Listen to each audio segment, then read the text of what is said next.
Hello guys, कैसे हो आप सभी लोग। एक्सेल वीबीए की सीरीज में आप सभी का स्वागत है। पिछले कुछ प्रीवियस वीडियो हमने लूप स्टार्ट किया था जिसमें हमने फोर नेक्स्ट लूप पढ़ा। उसके बाद डू वाइल लूप को पढ़ा एंड उसके बाद हमने डू अनटिल लूप को पढ़ा। हमने ये तीन लूप पढ़े, उसके ऊपर हमने सिंटैक्स जाना कि उसका हमारे पास सिंटैक्स किस तरीके से होता है, उसको हम कोड किस तरीके से लिख सकते हैं एंड साथ ही साथ उस पर हमने कुछ क्वेश्चन सॉल्व किए जिसके थ्रू हमें वो सारी चीजें क्लियर हुई अच्छे से। तो इस वीडियो में हमारे पास है फोर ईच लूप। हमारे पास ये लास्ट लूप है। उसके बाद हम नेक्स्ट वीडियो में और क्वेश्चन सॉल्व करेंगे सारे लूप्स से, कॉम्बिनेशन ऑफ ऑल लूप्स। तो आज हम देखेंगे कि फोर ईच लूप क्या होता है, कैसे काम करता है, कैसे इसका सिंटैक्स है, ये सारी चीजें। तो चलिए वीडियो को स्टार्ट करते हैं। फोर ईच को पढ़ने से पहले हमें थोड़ा सा पीछे वाला जो प्रीवियस हमारे पास था डू वाइल लूप, इसको हम थोड़ा सा देखते हैं।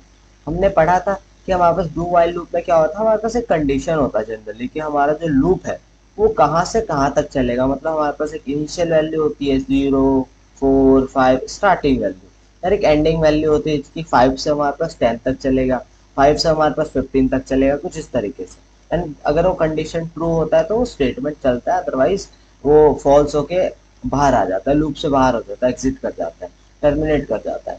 बट अगर वो कंडीशन ट्रू होता है तो जब तक वो कंडीशन ट्रू होता है वो रिपीट होता रहता है। ये हमने जाना था डू वाइल। उसी का अपोजिट डू अनटिल में क्या होता है कि अगर कंडीशन मेरा फॉल्स है तो मेरा डू डू अनटिल लूप चलता है। बट हमारे पास जो फोर ईच लूप होते हैं उसमें हमारे पास कोई कंडीशन नहीं होता कि हमारे पास जो कंडीशन है कहाँ तक चलेगा कहाँ तक नहीं चलेगा, ऐसा कुछ नहीं होता फोर ईच लूप में। ये हमारे पास इटरेशन पे चलता है, इटरेशन, इटरेट। इटरेट का मतलब हो गया हमारे पास कि हमारे पास कुछ कलेक्शन है, मतलब कुछ पर्टिकुलर रेंज दे रखा है। अभी तक हमने एरे नहीं पढ़ा है तो आपको समझ नहीं आएगा, बट आप लोगों ने रेंज के बारे में पढ़ा है कि पर्टिकुलर एक रेंज उठा लिया, उस पर कुछ सर्टेन कंडीशन है। लाइक A1 से लेकर A10 तक के रेंज में कुछ मैंने कुछ कंडीशन लगाया, उस कंडीशन के अकॉर्डिंग कुछ परफॉर्म हो रहा है, वो हमारे पास इटरेशन कहलाते हैं, इटरेट कहलाते हैं। इसको हम जब हम एक्सेल में करेंगे, सॉल्व करेंगे तो और ज़्यादा बेटर तरीके से स्टार्ट समझ आएगा आपको। तो मैं अपने एक्सेल वीडियो को स्टार्ट कर लेता हूँ। एक्सेल को अपने स्टार्ट कर लेता हूँ। मैंने अपने एक्सेल को स्टार्ट किया, डेवलपर टैब को यहाँ से चालू कर लेता हूँ मैं, और अपने एक मॉड्यूल को ले लेता हूँ, प्लेन मॉड्यूल। इसमें हम क्वेश्चन को देखेंगे तो हमें और भी चीज़ें, काफ़ी चीज़ें क्लियर होगा। मैं थोड़ा सा जूम इन कर लेता हूँ। मैंने थोड़ा जूम किया। अब हम देखेंगे, मैं एक एक मैक्रो बना लेता हूँ जिसका नाम मैंने लिख दिया सब फोर ईच वन, और इसका मैंने नाम लिख दिया फोर ईच। अब इसमें हम क्या करेंगे, एक तो मैं पहले एक वो बना लेता हूँ, एक वेरिएबल बना लूंगा जिसका क्या रखूंगा मैं, डिव सेल एज रेंज। मैं इसमें रेंज को डिफाइन कर रहा हूँ। रेंज कुछ भी हो सकता है। या तो आप रेंज को डिफाइन कर सकते हो कि मैंने एक रेंज ले लिया A1 से A2 तक, A1 से लेकर A10 तक, B1 से लेकर B10 तक। या तो आप खुद जाके एक सेल पे सेलेक्ट कर लोगे तो वो रेंज इसमें स्टोर हो जाएगा। अभी पहला क्वेश्चन तो मैं पहले से डिफाइन कर दूंगा।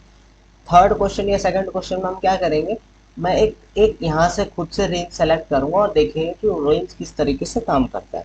तो अभी वाले में हम क्या करेंगे, हम लिखेंगे for each cell in range, in range, जो भी मैं रेंज दे रहा हूँ उसमें, जैसे मैंने रेंज का डिफाइन कर दिया A1 से लेकर A10 तक, मैंने रेंज को डिफाइन कर दिया। अब इसमें क्या होगा, मैं लिखना चाहता हूँ सेल, जो भी मेरे पास सेल होगा, मान लो पहले A1 होगा फिर A2 होगा, उसमें मेरी वैल्यू क्या डिफाइन करते, मेरी वैल्यू डिफाइन करते cell dot value multiply by two. इस लाइन का मतलब क्या हुआ, जो भी मेरे पास पर्टिकुलर सेल होगा, मतलब पहले मेरे पास होगा A1, A1 में जाएगा, उसमें जो भी वैल्यू होगा उसके साथ मल्टीप्लाई कर देगा, टू के साथ मल्टीप्लाई कर देगा अगर हुआ कुछ तो। अगर नहीं हुआ तो वहां पे जीरो के साथ मल्टीप्लाई करके जीरो डिफाइन कर देगा।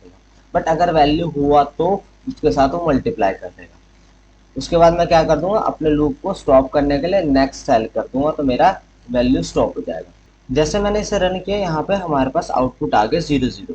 बट मैं यहाँ पे कुछ वैल्यू को डिफाइन कर देता हूँ, लाइक मैंने यहाँ पे लिख दिया 32। मैं यहाँ पे लिख देता हूँ, इसको मैं डिलीट करके यहाँ पे क्लिक करके मैं यहाँ वैल्यू डिफाइन कर देता हूँ 32, यहाँ पे 43, 54, कुछ भी डिफाइन कर दूंगा मैं अपने अकॉर्डिंग। आप भी अपने अकॉर्डिंग कुछ भी डिफाइन कर सकते हो।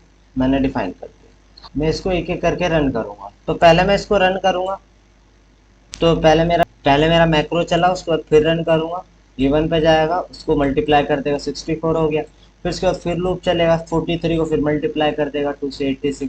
तो इसी तरीके से वो 2 से मल्टीप्लाई करता है, जैसे हमारे पास स्क्रीन पर दिख रहा है। जैसे वो 10 हुआ वो आउटपुट से बाहर आ गया। तो हमारे पास कुछ इस तरीके से हमारा लूप चला। ठीक है, मैं इसको एक बार में रन करा देता हूँ। फिर से मल्टीप्लाई कर रहा है, पूरे को मेरा मल्टीप्लाई करेगा 10 तक और रन करके बाहर आ जाएगा। तो मेरे पास हुआ पहला क्वेश्चन। उसके साथ साथ हम फिर से एक और क्वेश्चन देखेंगे। इसमें हम क्या करेंगे, हम इसमें देखना चाह रहे हैं कि जैसे मेरे पास एक एग्जिट करके एक वर्ड अगर कहीं पे मेरे पास एक एग्जिट आ जाएगा तो उससे क्या होगा, वो मेरा टर्मिनेट हो जाएगा। एग्जिट मेरे पास एक कीवर्ड है तो उसकी वजह से मेरे को एरर दे रहा, तो मैंने क्या लिख दिया, exit for each. Exit for each करेंगे, फिर से हम क्या करेंगे, डिम सेल एज रेंज। ठीक है, फिर उसमें हम डिफाइन करेंगे for each cell in range. जो भी हम रेंज को डिफाइन करेंगे, मान लो मैंने दे दिया A1 से लेकर A10 तक, उसमें मैं चेक करूंगा कि अगर कोई सेल में कोई सेल की वैल्यू, कोई भी सेल की वैल्यू, सेल की वैल्यू इक्वल्स टू स्टॉप निकला, कहीं पे मान लो स्टॉप लिखा हुआ मिला, तो मैं क्या करूंगा, देन में क्या कंडीशन लगा दूंगा, एग्जिट फॉर, मतलब एग्जिट कर देगा, वहीं से वो एग्जिट कर जाएगा, आगे का कंडीशन चेक नहीं करेगा। अदर अगर ऐसा नहीं हुआ तो एंड इफ में क्या करेंगे, सेल डॉट वैल्यू क्या करेंगे हम, सेल डॉट वैल्यू में हम क्या करेंगे, हम सेल डॉट वैल्यू में डिफाइन करेंगे सेल डॉट वैल्यू। वहाँ पे वैल्यू क्या डिफाइन हो जाए, वहाँ पे वैल्यू डिफाइन हो जाए मेरे पास प्रोसेस, प्रोसेस्ड कर देंगे वहाँ पे प्रोसेस्ड। ठीक है, अगर ऐसा कंडीशन हुआ तो उसके बाद हम क्या करेंगे, हम लूप को स्टॉप करा देंगे, नेक्स्ट लूप को स्टॉप करा देंगे। तो इसको मैं एक बार में रन करूंगा तो क्या होगा, ए से लेकर 10 तक में पूरे में प्रोसेस प्रोसेस लिखा आ जाएगा। एक बार में रन करूंगा तो देखो सब में प्रोसेस लिखा है। बट अगर मैंने किसी कंडीशन में क्या किया, जैसे मैंने इस पूरे रेंज को ही मैं एक बार डिलीट कर देता हूँ, खाली कर दिया, और मैं यहाँ पे क्या करता हूँ, मैं यहाँ पे स्टॉप लिख देता हूँ, तो हम देखते हैं क्या होगा। जैसे मैंने 5th पे स्टॉप लिख दिया तो यहाँ 4 तक आएगा, ये 4 तक चेक करेगा प्रोसेस प्रोसेस, 5th पे उसे स्टॉप कर देना चाहिए इस कोड के अकॉर्डिंग। तो मैं क्या करूँगा, एक बार रन करके देख लेता हूँ, मैंने रन करा, अब चेक करते हैं क्या होगा। तो इसने क्या किया, इसने 3 4 मतलब 4 तक तो इसने प्रोसेस करा, जैसे 5वें पे उसकी कंडीशन सेटिस्फाई मिला, मतलब उसको स्टॉप मिला, उसने स्टॉप करके लूप से एग्जिट कर दिया। तो ये हमारे पास कुछ क्वेश्चन है।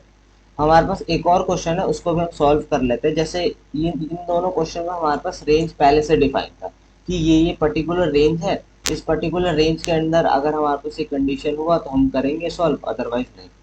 तो इसके साथ हम एक और क्वेश्चन सॉल्व कर लेते हैं जिसमें हमारे पास कोई रेंज नहीं है, हम अपनी तरफ से रेंज ले सकते हैं, बट मैं इसमें क्या करूँगा, कुछ वैल्यू लिख दूंगा, मैं कुछ वैल्यू को इंसर्ट करा लूँगा। जैसे मैंने रैंडम करा लिया 33 से लेकर 90 तक, एक वैल्यू डिफाइन कर लेंगे, एंड यही फॉर्मूले को मैं पूरे में प्रोसेस कर दूंगा यहाँ तक।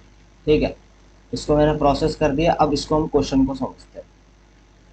हम क्या करेंगे, एक और बना लेंगे, इसका नाम रख देंगे कलर, रख देंगे हम कलर नाम से एक मैक्रो बना देंगे। इसमें हम क्या करेंगे, आर एक हम रेंज लेंगे, एज रेंज कर देंगे।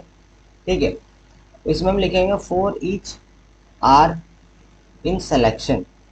इसका मतलब क्या हुआ कि जो हम सेलेक्ट करेंगे वो हमारे पास आर में स्टोर होगा।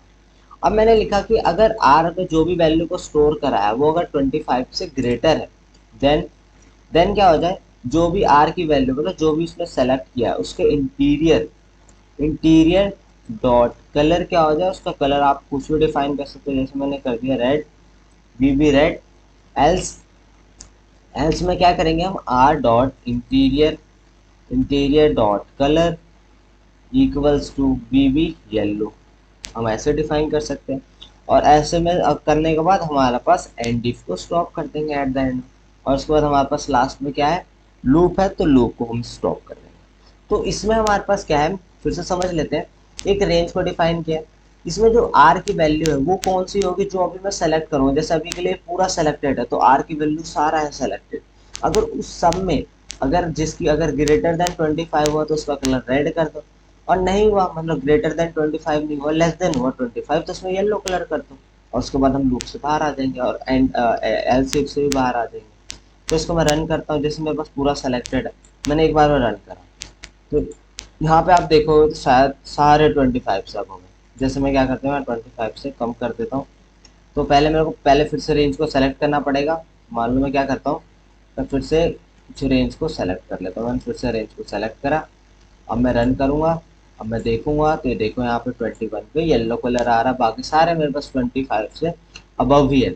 तो सबका कलर रेड है मेरे पास। जैसे मैं किसी का कलर कम कर देता हूँ, अपने अकॉर्डिंग थोड़े से मार्क्स कम कर देता हूँ। अब इस पूरे रेंज को मैं फिर से सेलेक्ट करूँगा और मैं फिर रन कराने की कोशिश करूँगा। तो यहाँ से आप देख सकते हो कि जहाँ पे आपको 25 से कम है उन सब को उसने क्या किया, येलो कलर दे दिया। तो कुछ इस तरीके से हम परफॉर्म करा सकते हैं अपने फोर ईच। आई होप आपको वीडियो सारा समझ आया होगा। अगर आपको वीडियो में कुछ भी डाउट है तो आप कमेंट बॉक्स में पूछ सकते हो। अगर आपको वीडियो से कुछ सीखने को मिला हो तो वीडियो को लाइक कीजिए, चैनल को सब्सक्राइब कीजिए। Thank you for watching this video.